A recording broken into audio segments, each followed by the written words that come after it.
With one of the best savings rates in America, banking with Capital One is the easiest decision in the history of decisions. Even easier than choosing Slash to be in your band. Next up for lead guitar. You're in. Cool. Yep, even easier than that. And with no fees or minimums on checking and savings accounts, is it even a decision? That's banking reimagined. What's in your wallet? Terms apply. See CapitalOne.com/bank for details. Capital One N.A. member FDIC. Introducing the Dunkin' Run. A $1 donut with any medium coffee. A whole new era of... I'm going on a Dunkin' Run. You want anything? Yeah, maybe a jelly donut and an iced coffee? You got it. Ooh, wait, actually glazed donut and a hot coffee. Okay, back on track. Make it a Dunkin' Run. Get a $1 donut with any medium coffee. America runs on Dunkin'. Exclude specialty donuts and fancies. Offer valid on medium or larger coffees. Price and participation may vary. Limited time offer. Terms apply. Welcome to the latest episode of 5 on the Floor on the 5 Reasons Sports Network. Thanks for joining us on your favorite podcast app. We're now on Red Circle as well as Google Podcasts, Apple Podcasts, Spotify, and the 5 Reasons YouTube channel. Make sure you hit the like and subscribe buttons. You get all of our other content, non-heat as well. Also, 5reasonsports.com. Spell that one out. And Prize Picks, that is our fantasy sponsor. Use the code 5, F-I-V-E. We just put another episode up on the 5 Reasons YouTube channel. We're going through everything you could possibly need to know about the Super Bowl and who you should pick up and who you should pick down and what you should pair it with. They're offering this basically free Mahomes square. So make sure you jump in on that and make sure you use the code 5, F-I-V-E. Initial deposit matched up to $100. If you're planning on spending $100 at some point, put it all down at first because you'll get it matched up to $100. Once you do the initial match, you can't match after that. So use the code 5, put down as much as you're comfortable spending, and you will get that match with no rollovers. Use that code 5, prizepicks.com, download it from the Google Play Store, the Apple App Store, or prizepicks.com.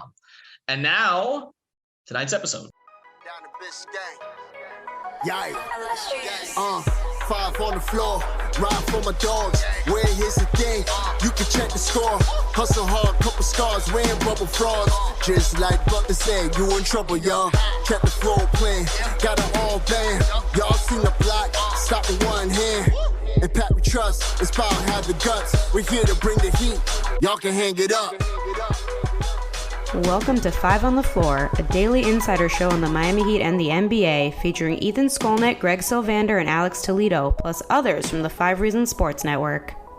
All right, welcome back to 5 on the Floor. You may have noticed we're putting a little bit more on the feed this week. So there's an episode of Starting 9, which was basically me by myself, along with some viewers on the 5 Reasons YouTube channel. We took comments. Thanks to our producer, Manny Chang, for doing that. So that's on the feed. So if you hear some episodes that sound a little bit different this week, that's why. We're pulling some from the YouTube channel because we're trying to be as updated as possible because things are changing very quickly. Today's floor plan, no Greg Sylvander tonight, but Brady Hawk is here. Brady Hawk 305 on Twitter. Alex Toledo, Tropical Blanket on Twitter. And what I want to do, guys, is first update kind of what happened during the day, and then we'll talk about the repercussions of it. Today is going to be heavy Kyle Lowry because we did a full episode on him a few days ago, but how they revive him. And now it's appearing that they may not actually try to do that they may actually try to deal him. So the report that came out today from Barry Jackson and Anthony Chang, two people I respect greatly, who covered the Heat for the Miami Herald, they reported that the Heat are open now. They were not before, but they're open to dealing Kyle Lowry. That was the gist of it. Now, knowing kind of the way that this reporting game works here, it was interesting to me that this came out today because we are 3 days before the deadline. And the way that was written by the Herald guys made it seem like, and again, I don't out anybody's sources, but it made it seem like it came from inside the house. Okay. Inside the building, inside the arena. And if that's the case, there's a specific reason why the Heat get information out there because they don't do it a lot. We've discussed this. They're not an organization that does a lot of leaking. They're very careful about who they talk to. There's a very small circle. A lot of the information that you guys hear about from us doesn't come from inside the organization as much as it comes from people who are kind of tangentially related to the organization. That's all I'll say. And so that's the way that you've had to cover this team pretty much since Pat Riley jumped in here, more than a quarter century ago. And so when something comes out like that and it makes it seem like, again, the Heat are open to trading him, it's because they want that out there. And that's the way that I took this. And so if they want that out there, what is the reason that they would want that out there? Well, you want to let the whole league know, I guess, that you're open for business. I think you want to get your team prepared for the fact that their starting point guard, the guy who's making, nearly $90 million over 3 years, may get dealt. It's already looked like that to a certain degree because you're not playing him in the fourth quarter anymore. And now he's been, I guess, sort of shut down because of the knee up closer to the All-Star break. But again, it struck me that this would be put out there now, because before, if you guys remember, and I'm going to go to Brady on some of this and then to Alex, before, if you remember, when there was talk of possibly trading Kyle, the organization came out right away and said they were not trading Kyle. This is, just like they came out right away and made sure that certain reporters had information, they were not really in it for James Harden, in part because they wanted to make Tyler Hero and others feel more comfortable at that stage, because that came up right before the season started. So if you are saying now that you are open to trading Kyle Lowry, when before you were saying you were not open to trading Kyle Lowry, there is a reason that you are doing that. And I think, again, my best guess, without knowing for sure, is that you're trying to tell the rest of the league that you're open for business, and you're trying to brace your team for the fact that there may be transactions coming. And also, you may actually be trading Kyle Lowry. That's the other part of this. Brady, how do you take it? And also, as we go forward here, what we're going to talk about in this episode is, if you end up trading Kyle Lowry, what are you looking like at point guard? Because regardless of whether or not he's been finishing games, he's been starting games. Yeah, so I think I took it pretty similar to the way you did. I thought the point about the fact when they came out previously, even as soon as like the last time when the Kyrie Irving talks were out there, like they came out immediately and said that Kyle Lowry wasn't in those conversations, everything. Clearly kind of sending a message more so to their locker room. Now, when you're kind of throwing this out there, I guess it's sending to a kind of a message to your locker room as well. But you mentioned kind of like bracing the team for it. But this feels like a circumstance where, like, do you even have to brace them for it? Like, I feel like it's kind of expected at this stage. Like, I feel like there's nobody in that locker room that would be surprised by it. And that's just in my personal opinion, even the people that are closest to him, I don't think would be surprised by it at this stage, just for the fact that maybe the way he's, from his perspective and Miami's perspective. So I'm not really surprised in it, I guess, from that way of thinking. The point about the on-court stuff in terms of what they do after this, like that's kind of the interesting part, because we've constantly talked about, could they like put him off the bench? Like, let's just even say nobody wants to like talk about this right now, because obviously the hot topic is trades. But if he's even still on the roster past Thursday, this is a conversation we could have, because there's a trend going on where they don't start games well. They don't start second halves well. We talk about the third quarter all the time. They're literally the worst team in the NBA offensively in the third quarters. Like, and this stuff is not even like joke labels anymore. Like, this is actual things that need to be fixed. And part of that has to be looked at in the starting lineup. And as much as we talk about Caleb and not being the starting four, the kind of the right position, it's more so in the backcourt, because it's not a true fit. Like, there's not a true identity. Kyle kind of figuring out the offense, but also there's no kind of extra push defensively, I guess, at the point of attack. So that's where it leads us into this conversation. Let's say he does get moved. There's pretty much three options, in my opinion. It's Gabe Vincent gets bumped up into that starting spot, where it would be kind of, I guess, smart for them to get a deeper look at him as a starting point guard, considering the fact he's in his contract year and they're going to have to make that decision anyway. The second guy, I think, is Victor Oladipo, who obviously I've said before, I think could be like the Goran starter insert in the playoffs. That's what it kind of feels like. And the third option is, could they get something back in a trade, which doesn't feel likely because we keep talking front court, but it's still a possibility. So it feels like those are the three options right now. And it feels like those three options at least give them an identity moving forward, I guess, for the starting lineup. Alex, we're going to pivot back to what Brady's talking about the end, about could they get another point guard in the trade and how would they handle that? And probably we'll cover that in more depth in the second half of this episode. But I just want to go back to the beginning here, because I don't want to go too far away from this. They brought in Kyle Lowry to stabilize the point guard position for 3 years. And they did it also because it's what Jimmy Butler wanted. And now we are at a stage where a year and a half into this thing, or a season and a half into this thing, it is just clearly not working. Like, I mean, you can't – I was looking at their numbers today, the wins and losses. He's played in 22 wins and 22 losses this season. In the 22 losses, he's shooting 35% overall and roughly 30% from three. I mean, he is directly contributing to the losses. Okay. His numbers in the wins are okay. But again, just 22 and 22. I mean, they've actually played better without him starting this year or playing this year than with him. Why do you think this has gone so wrong? Well, I mean, look, man, it's become a tough situation. It's been unfortunate, right? Because I think he showed some stuff last season, especially, you know, we've talked about this plenty of times, that stretch where Jimmy and Bam were both gone. Like, just imagine what this team looks like without Jimmy and Bam for an extended stretch. And he really held them up during that time. And it was one of the biggest reasons that they were able to hold on to that home court advantage, which ended up, again, not mattering in the Eastern Conference Finals when they lost 3 of those at home. My bigger point is that he showed the value that he can have for this team, but he's declined, man. Like, ever since the hamstring injury, this season, he just hasn't had the same verve. Like, he showed it to you for a stretch of games there where he had the ball in his hands a little bit more. That it's kind of like the aging point guard thing. It's like he shows you that he can do it every now and then. He can't do it every night. We talked about it the year after the bubble with Goran. We talked about it kind of with Dwayne.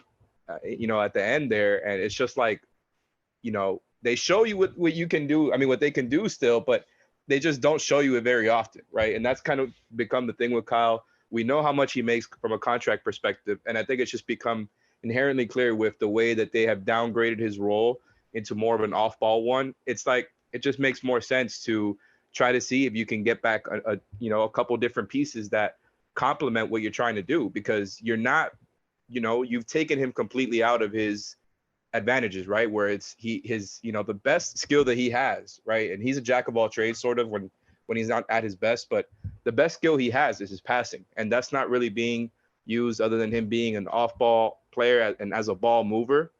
And it's just like, you're not getting the results and production you need. So it's gotten to the point where it's become very, very clear to anyone watching that he's declined. I think most of it has been offensively, where he can't even make his shots anymore. He looks hesitant at times. I think the defense has kind of been more or less around the same place it was last year. He can't really guard fast guards. He's better guarding up in position, right? And I think he still does good things for you as a helper. But again, you're going to get more value if you can get a couple of different rotation pieces back in return from him, because you're just not taking advantage of what he does best. And I get why. Brady, is there any way to take advantage of what he does best? But let's say he lasts, because I want to talk about the trade possibility here more after the break. But if he's still here past Thursday, is there a way to salvage this situation? Because some of it looks like decline. Some of it looks like he's uncomfortable. Again, it's the coach's job to make him feel as comfortable as possible, but then it's also the player's job to make the most of whatever the role is. And it just doesn't seem like either of those things have happened. And it hasn't seemed honestly like he's been comfortable with the whole thing with the organization. Like, it's just, I know we're at this point where we expect everybody to conform with Heat culture, because that's the thing. But it just, from sort of, again, the point that Greg and we've talked about, where at media day, where he could have just said, okay, what Pat said, I've done my best to get in condition, because he did actually try to get in condition this offseason. So I took it to heart. I want to do the best I can for this team. That's the cliched thing to do, instead of saying I didn't hear it. I mean, nobody believed he didn't hear it. So how do they salvage this if he's here past Thursday? That's the weird part, because I don't know if you can. Like, I feel like there's the professional element where, at least off the court, they'll figure it out. Like, he's been in this league long enough, they'll move past it. Like, even the fact that they're throwing his name out there in the trade talks, and obviously, as much as he said he didn't hear the other stuff, he definitely is probably hearing this stuff, like the fact that they're actively throwing it out there. So they can kind of salvage, I guess, that stuff just from a professional level. But from an on-court perspective, I don't see how they salvage it. Like, it does not feel like something that, all the things Alex was talking about, him declining, it just does not feel like there's much saving to do here. Like, it feels like at this point, they need a shakeup. Like, they need a shakeup of some kind, just like a different type of life to this team, that there's nothing that I don't think he can provide to really shift it. Offensively, like, what can he do personally? Like, you were talking about skill sets, like, yeah, like in his role, taking more shots that are available to him if he's going to be off the ball, like maybe taking advantage of that matchup or that play style a lot more than he has. It feels like he's been way too hesitant off like secondary attacks, off those things, like not being able to pass as well, like kind of not that he's unable to pass, but it's the fact that he seems at times like second guessing where he's unwilling to like make those reads too often. So it's like he just doesn't look comfortable. And that's the way I've come down at a ton of the time. And like I said before, the defense is just, even if he was clicking offensively to a specific level, the defense is hard enough to salvage at this point. Like it's a tough thing to overcome. I think there was like a graph today that came out, like backcourts in general, and you know, Tyler and Kyle are pretty low on that chart. Like it's just tough to overlook. You're putting your best players at such a so much more work in general defensively. So in terms of just roster construction, I don't know how you salvage it, but like I said, I think they could figure it out on a professional level. But I think ideally, now that we've gotten to this point, like now this is like there's step one, step two, and like now you're taking this to this next step where you're putting his name out there. Like you're making it tougher and tougher on yourself. So it almost seems like they're like not only bracing the team, but it seems like they're almost bracing the fan base for what's to come. Well, excuse me, I think they are, and I've said this many times on this podcast. They do things in stages. And so you hit on it there where you say step by step by step. It's always, you know, at first it's you defend the player to the hilt. This is the Heat way. You defend the player to the hilt. And to me, that was the core four moment, like where Spoelstra says at a press conference, our core four, because nobody was really thinking of them as a core four at that moment. But it was like you're trying to put Kyle into it, even though he was struggling. And then after that, everything that's happened has moved away from the whole core four concept. You know, you cut his minutes first, okay? Then you cut the late fourth quarter minutes. Then you cut all the fourth quarter minutes. Then all of a sudden he's missing time. And I'm not saying that the knee injury is not legitimate. Again, we don't know with these guys what is real and what is not real in this age of, you know, maintenance and all the rest of this. But I'm just saying, like, then all of a sudden, you know, he's out with a knee issue. And then this latest thing, which is, you know, one of the two papers of record on the team comes out with a report saying that the team is open to trading him. And there was no pushback from the organization on it, right? Like where, you're saying, no, we're not trading him. Like that didn't get out there, which again, leads you to believe it's coming from inside the house, right? And so I think you're right. I think we've gotten to this point where there's almost no turning back from it, except for this. And this is the one last thing I want to say, because this came up in our chat as we're talking here, as we're podcasting, is there an opening now if he lasts past the deadline to put him on the bench and to give him a different role and to see if he can thrive in it and to try to make the case that, as I've said many times, the best player in franchise history did it, Dwayne Wade.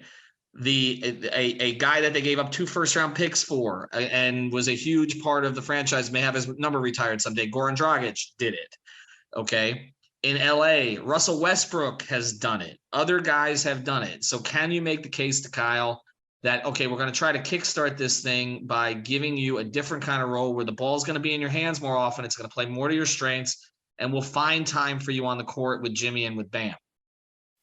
They have an opening to do that now if he lasts past the deadline, I feel like, because it's almost like at this point, it doesn't feel like it can get much worse. So why not try this and see if that leads to anything? All right, after the break, we're going to talk about what the other point guard options might be if they do move Kyle, whether it's on the team itself, like someone like Vincent Oladipo, or whether it's someone they pick up.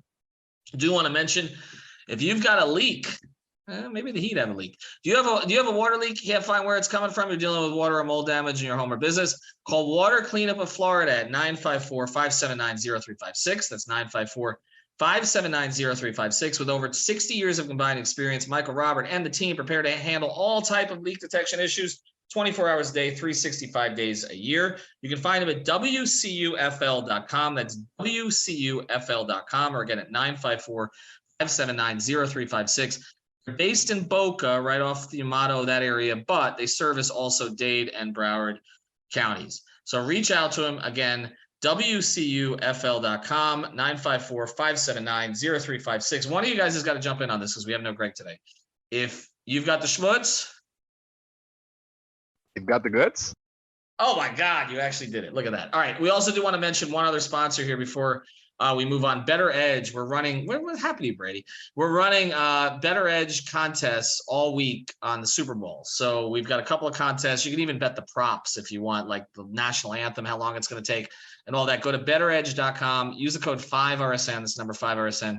Get $20 to play. And this is peer-to-peer betting. So you're betting against others who use the product instead of betting against the book, which means it's legal. It's legal, and it's based in Minneapolis, not Costa Rica or somewhere else like a lot of these. So go to betteredge.com, use the code 5RSN. Progressive is America's #1 motorcycle insurer, so we understand motorcycles. No, really, we have a bike translator. Okay, so this bike says she is struggling with her place in the motorcycle community. Well, she says she hasn't peaked yet, but she's having a little epiphany, okay? Oh, that maybe life itself is the peak. Interesting. In my experience, I found that... Oh, so I just translate. Not allowed to have opinions. Got it. Quote with Progressive and see if you could save with America's #1 motorcycle insurer. Progressive Casualty Insurance Company and Affiliates. Help your small business thrive and stay connected with the Comcast Business Complete Connectivity Solution. It's the largest, fastest, reliable network. Advanced gig speed Wi-Fi and cyber threat protection in one solution. Plus, when you add Comcast Business Mobile, you can save up to 60% a year on your wireless bill. Comcast Business, powering possibilities. Restrictions apply. Actual speeds vary. Gig Wi-Fi requires gig internet. Mobile savings compares pricing of top 3 carriers. Comcast Business Internet required. 92% of households that start the year with Peloton are still active a year later. 92% because of a bike? Not just bikes. We also make treadmills and rowers. Oh, let me guess, for elite athletes only, right? Nope. It doesn't matter if you're an avid exerciser or new to working out. Peloton can help you achieve your fitness goals. 92% stick with it. So can you. Try Peloton bikes, tread or row risk-free with a 30-day home trial. New members only. Not available in remote locations. See additional terms at onepeloton.com/home-trial. Detalles en tiendas o dos.com/credit, solo en Estados Unidos. The new Dunkin' Brown Butter Toffee Latte raises the bar on what a latte can be. It's got bold espresso and subtle brown butter and toffee flavor notes. If it were a shelf, it'd be the top one. The new Dunkin' Brown Butter Toffee Latte. Elevate your latte. America runs on Dunkin'. Price and participation may vary. Limited time offer. Terms apply. All right, so let's say they move Kyle Lowry. Okay? And they don't get a point guard back. Are you guys comfortable with Gabe Vincent as a starting point guard at this stage and seeing what he's got to lead into potentially his, re-signing him to some kind of extension, maybe as kind of a low-end priced point guard going forward with a team that has other guys who handle, whether it's Tyler, Jimmy. It's kind of the model going back to the way they were during the Big Three era, where Mario Chalmers and Norris Cole would maybe bring up the ball, but they weren't initiating a ton of offense. It was going through LeBron and Dwayne and sometimes going through Chris Bosh. Are you comfortable with that? Or is the other alternative just putting Victor Oladipo in the starting lineup and seeing what that looks like? Alex? Honestly, it's not like the worst thing in the world. I think Gabe has shown that he can be in that role. It's not the most ideal thing ever. And just because you're kind of picking from different flawed options, right? So I think Depot is probably higher on the pecking order. And I agree with Brady that I wouldn't be surprised if he especially if he gets it going from a shooting perspective, closer to the playoffs, that he ends up being that starter because of what he can provide for you from a defensive perspective, from a playmaking perspective. But Gabe is the easier fit, I think, because of what he can do for you just as a stabilizer. Again, you don't need him to handle very much at all if you're putting him with the starters. He's just going to be taking open shots. So that's the thing with him. The shooting hasn't been all there this season, but I wouldn't mind it. I think one thing, though, is that if you trade Kyle, all of a sudden the decision to re-sign Gabe probably becomes a lot easier. I think you got to keep him, right? Even if, you feel that maybe the market is going to be too much for him. I don't really know that that's going to be the case just from the season he's had. I don't know that teams are going to be lining up to give him a big deal. Same thing for Max, who was obviously thrown into that report today that you mentioned from Barry and Anthony Chang.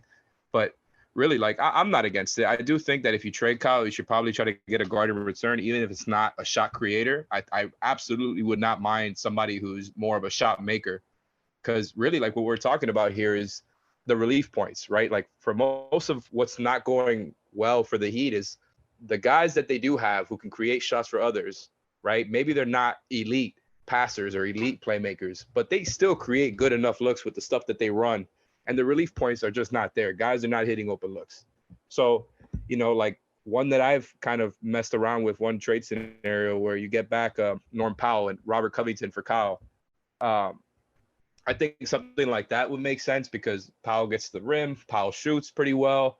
And I think he's definitely a better perimeter defender than Kyle is at this stage. You get the 4 with Covington, and he's obviously, just not playing very much at all for the Clippers anymore.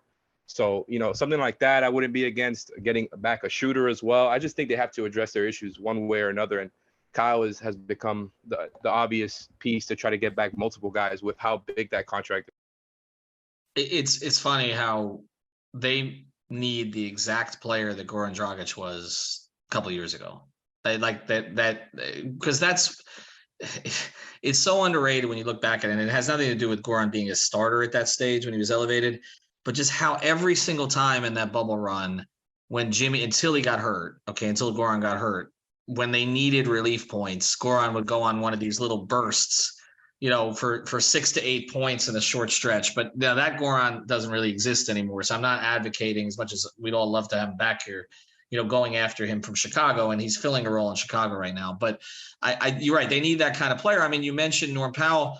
I memean, Reggie Jackson is that kind, could give them points, maybe not efficiently.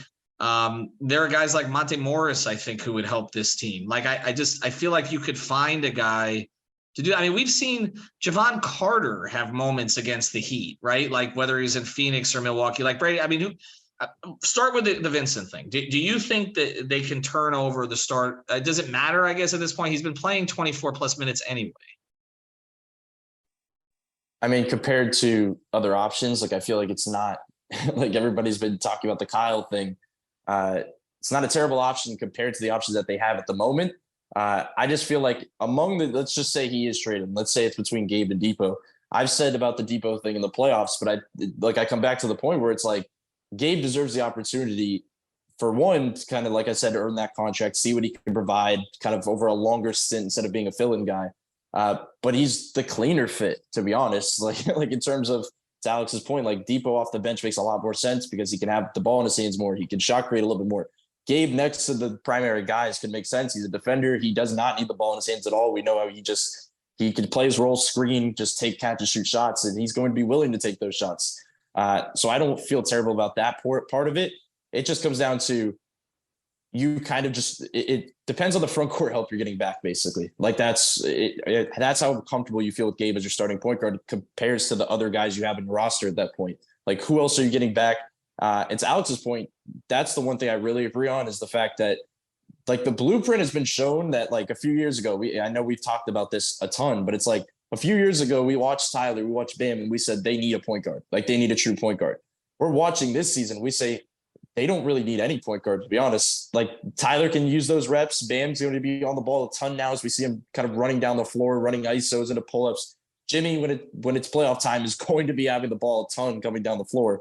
So they just don't at this stage need an initiator like Kyle. So it's like if you're even getting a guard back, like, the Norm Powells that you just brought up and stuff, you don't need a true ball handler. Like even some of the guys you were just mentioning, it's like you just need a guy that can hypothetically just hit threes, to be honest. Like ideally it's a 3-and-D guy, but like at this part, we always talk about defense. And the reason why we harp, I feel like, on Kyle defense, the fact that he just doesn't provide anything offensively. So if like at this stage, if he's tailing off defensively, you have to hold up your end of the bargain on one side of the floor, like your primary skill set. When it comes down to like getting a certain player, even if a player you're getting is a good shooter or offensive player, not a great defender, we've seen at this stage, this team can figure things out defensively with different personnel, different rosters behind Jimmy and Bam. And yes, it's terrible, the fact that they have to utilize so much effort and it's so much on them, but they've been top 5 defenses with poor defensive players on their roster in the past. Like they've figured that out. This season, they need offense. Like they really need offense. So you look around the league and you look at their options. I think you could figure it out with Gabe as long as you provide the roster around the edges with enough offensive options, with enough size in the front court. So I think that question is more so about the other guys you're getting, but I don't feel like they would feel too terribly about Gabe in the starting lineup. And the last thing I'll say is, like, he was their starting point guard essentially in the playoffs last year. Like the run they went on, most wins that they had, like a lot of those wins, what was it, against Philly? I think even a couple against Boston. Was Gabe Vincent as the starting point guard? He played really well. Would you get that version again? I'm not sure. But he's had the experience and he's shown it at different times of need. And I think that just speaks to the compliment that he is to a lot of these players. Yeah, and like I said, you can find probably a point guard back in a trade in one of these deals. And there are players, this point was made by someone who's doing some stuff for our network. Not do some stuff. He may do some stuff for our network. I don't want to give it away right now, but basically he just tweeted out how many Cam Thomases are there out there. Cam Thomas tonight had something like 35 points through 3 quarters after he had like 40 something the other night. There are players sitting on NBA benches who just need opportunities. And again, I wonder if in a trade you can get somebody back cheap who might be able to give you some of those relief points off the bench. This is where I'm at with it. Okay.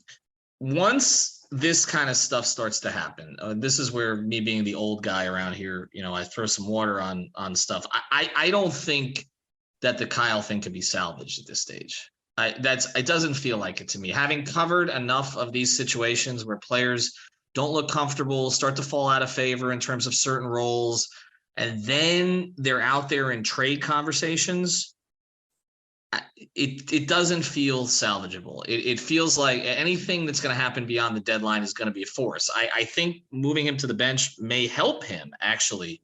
It may be good for him and good for the team. I don't know that there'll be agreement on that. But it doesn't feel like it just has felt like this has been a downwards trend. And it was kind of like we were telegraphing some things on this podcast early in the season, and I was getting a lot of pushback on it. And then the numbers kind of followed it, right? So now you're at a point where you get through all the way through January and he's averaging 7 points and 3 assists. And I never expected him to average 20 and 10 down here. I said before he came, I said, if you can get 13 and 7, okay, in terms of points and with pretty decent efficiency and willingness to shoot the 3, the ability to guard the point of attack, but all of those things have deteriorated. And now I think Brady, you've hit on it. Tyler's development in terms of the reading, I don't know, he's not perfect by any means, but having the ball in his hands and making reads. You add that to Bam, the increased offensive aggressiveness for Bam, where Bam doesn't really need a point guard to get him the ball in those spots anymore. He finds the spot himself. We always talked about, well, you needed Kyle to throw the ball into Bam because Kyle gets out of the way, and he was smart about that, so Bam couldn't throw it back. Bam has processed all that stuff now. Like, you don't necessarily need to hold his hand anymore. And then the Jimmy thing, this has been my biggest disappointment about it, Alex, and I'll let you close on it. The Butler Lowry connection. I remember asking both of them about it when they came, and they talked about how easy it was going to be and how it worked when they played for the national team and all that. And they have this friendship. We haven't really seen it, right? Like, I don't know. Like, they've never looked like a great basketball fit to me, Jimmy. And am I forgetting stuff that's happened the last year and a half because it's been so bad lately, or did it not materialize the way it was supposed to? I mean, honestly, I think that's definitely been part of the downwards trend here is their specific chemistry. And I was trying to quickly look up the numbers here for their 2-man lineups. But beside that, I think last season what's kind of what you've seen change and go down from last season to this season between them two is Jimmy as a screener and Kyle as a screener, and those actions together. Like, they still go to them. They don't go to them quite as often, obviously just kind of they've de-emphasized Kyle in almost every way. They still use him as a screener here and there, but I think those actions were a lot better last season, and I don't think the loss of PJ Tucker necessarily affects that. So, you can't blame it on anything that has to do with roster construction other than, the guys not hitting their shots, the guys who they pass to. But just between them two, those actions, they used to be some of the more relied upon for the Heat, and I think where you can feel good about what you're going to get out of it, and that's kind of deteriorated too. So, again, his value has just gone down, and we haven't mentioned it on this podcast, but obviously over the past year and a half or so, I mean, not year and a half, year or so, he's gone through stuff personally. So, you got to factor in how that has affected him as well as an aging point guard who's probably not even 6 feet tall, who's had a lot of minutes on his body. And again, I'm no doctor. I don't know much, but I think if I may be wrong here, and I did a quick Google and to correct it. I mean, to make sure that I'm correct here, but I think the hamstring, especially for an aging point guard, like I said, can lead to other stuff. And I think I wouldn't be surprised if, you know, with the overcompensation there, it's led to some of the knee stuff that he's dealing with now. Like, I don't think that's out of the question. So it's just been a tough string of events where they were better with him last season during the regular season. He showed you stuff. And then in the playoffs, that's kind of when everything started. The hamstring issue came, and then they were better with Gabe on the floor than with Kyle. He wasn't really hitting his shots. You know, he had a couple big games, specifically the Boston game was at game 6, where he went crazy. I think it was like 18 points, 10 assists, making big shots. He was part of that big run in game 7. So I'm trying to give him credit, but really all of that has it. And I think that's kind of what it just comes down to. It's unfortunate, the sequence of events that's happened to him between the injuries, the personal stuff, but it is what it is. It's just where we are at this point. Yeah, and we'll see where we are at the deadline on Thursday. We'll be doing more episodes. I mentioned Cam Thomas for the Nets. Cam Thomas just recorded back-to-back 40-point game for the Nets. He has as many 40-point games in the last 2 games as Kyrie Irving did all season. It's a weird league. You never know when you pick up a guy or clear a role for a guy. Yes, Brady? I was just saying they're also beating the Clippers right now. So as much as we bring up the Clippers all the time, if they lose this game, and I saw some Clippers people freaking out. So if they lose this game to Cam Thomas and no KD, no Kyrie, no all these guys, like that's a rough loss right before the deadline. Well, and we've talked about the teams in the West and how it's really hard to get a gauge on them. You know, the Warriors just lost Steph for another period of time, and, you know, they look like they were finally starting to make a move. Phoenix is now trying to make a huge move because they've got a new owner. It's very hard to get a read on this league. I mean, Minnesota fell out of it, then they kind of jumped back into it. New Orleans looked great. They were number 1 in the conference for a little bit, and then they went on a huge losing streak. So it's if you're the Heat trying to evaluate like who you can make trades with, it's kind of like everybody and nobody at this stage. And it kind of feels like teams like the Clippers, Utah, and especially Toronto. It feels like the Toronto Raptors are the key to this deadline. Like, they have 2 guys in Anunoby and Siakam who again, don't get talked about in the national media. You're not going to hear Stephen A and all them on First Take. Those 2 guys would be enormous difference makers right now for other teams. So I think Masai Ujiri is the guy who kind of holds the cards at this deadline. If he is going to move off of those guys and take a bunch of picks, I mean, those are 2 guys that the Heat should, you know, those are 2 players who would be terrific fits. So and then, you know, you have the Kyle Lowry specter out there, and maybe there would be a reunion possibility. So we'll see. We're going to do more episodes as we come up. Again, we apologize if we say something and 2 hours later, it's not, you know, exactly what's happening at that moment. Stuff is going to change quite a bit as we go forward. Thanks to Alex. Thanks to Brady. Make sure you sign up for our Off the Floor, winnow.app/off the floor. Obviously, you know, at NBA Central is signing up for it because they're just putting out all our stuff 3 seconds after we post it. Go to do the free trial. It's $3.05 a month afterwards. Helps pay the bills. winnow.app/off the floor. We'll give you more information as it happens over there. Have a good day, everybody. Thank you for listening to the 5 on the Floor on the 5 Regional Sports Network.